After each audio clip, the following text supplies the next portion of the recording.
scoot over here. I don't know if you can still see this weird angle, but back here I've got my clothes bag. I've got a fleece jacket, micro fleece jacket in there, hat, gloves, all that good stuff. Just clothes. This is for winter, so it's kind of big. And it's been really cold, so my clothes. Here I've got my rain gear, rain wind pants and rain wind jacket. This combined with my clothes that I got in that bag there, and whatever I'm wearing is good enough for basically any weather. We think, like I said, just came back from a trip, a few feet of snow, got down into the teens, no problems. I don't know if you can see it all, but over here is kind of my essentials kit, my extra kit. This is my essentials kit. It's a little more than essentials. Like I said, I like a little bit of comfort and luxury, so there's a lot of different stuff in here. There's a flashlight, extra lighter, some rope, wet wipes, a repair kit, some hygiene stuff, nail clippers, just assorted odds and ends. There's a little tent light in here, just all kinds of goodies, duct tape, loaded with goodies, and this thing weighs like 9 ounces too, so it's worth carrying to me. A lot of versatility in this bag. MP3 player, speaker or headphones, and a little tiny speaker thing. Rock out my tent at night. Little knife I just carry. I carry my multi-tool too, but I like having the extra knife, and I like the blade better than the multi-tool. I always carry a little survival kit just in my pocket. So this is just a little mini Altoids kit. I can do a video on that later. Probably seen them all over the internet though. For gloves, I just carry these white cotton like work glove liners. I worked construction for years, and this is what we wore all times of the year. These things are awesome. They dry out good. They're warm. So that's what I use. Little snack bag. Got my goodies in there: jerky, Snickers, some drink stuff, just whatever. And my first aid kit. I'll do a video on this actually. This thing's loaded with good stuff for outdoors. It's not a pre-bought pack. I can't stand those. I mean, you get a few Band-Aids and basically a few Band-Aids. So this kit's got a lot of good stuff in it, and the whole thing weighs 6 ounces. So there's that. I'll do a video on that later. And here's my multi-tool in there. It's not a name brand, so there's that.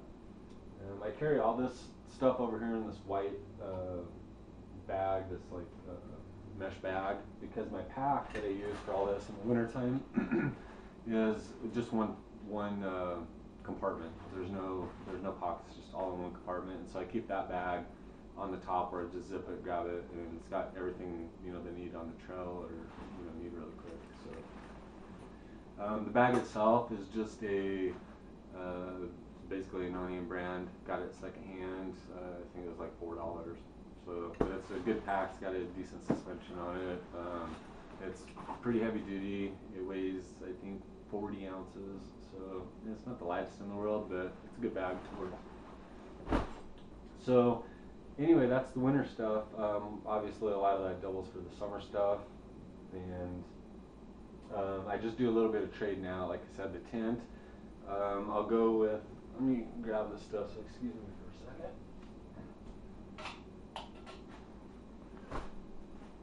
All right.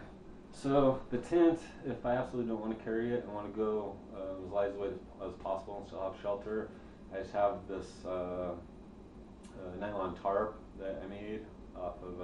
What I did was took an old tent that was beyond repair, cut some of the 1.1 ounce nylon, ripstop nylon off it, and sewed it together into this. It's like a 9 by 8 tarp. So this thing is awesome. I'll show you. I'll actually insert a clip here to show you this thing set up. Next is this.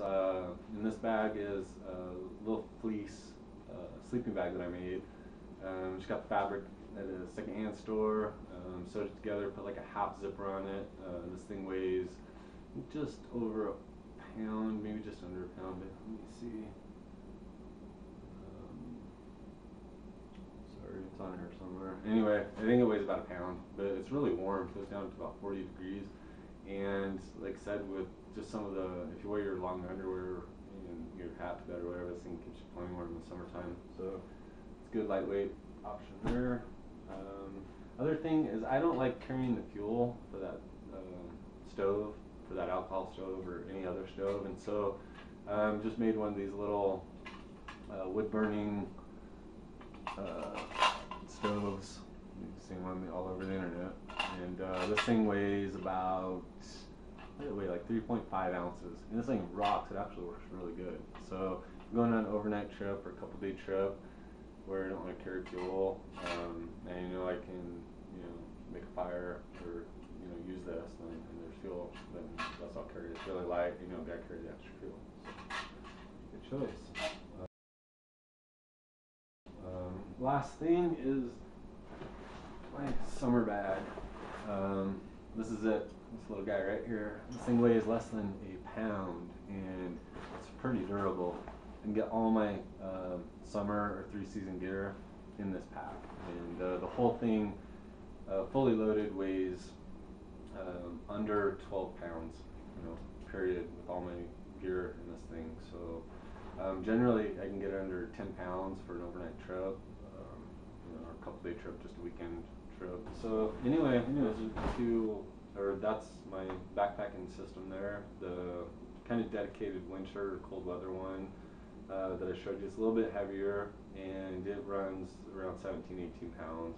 It's pretty light for camping in the wintertime, especially in Idaho. So anyway, there's that, and then you have the options to substitute some of the stuff for the summer one. Like I said, the lighter bag.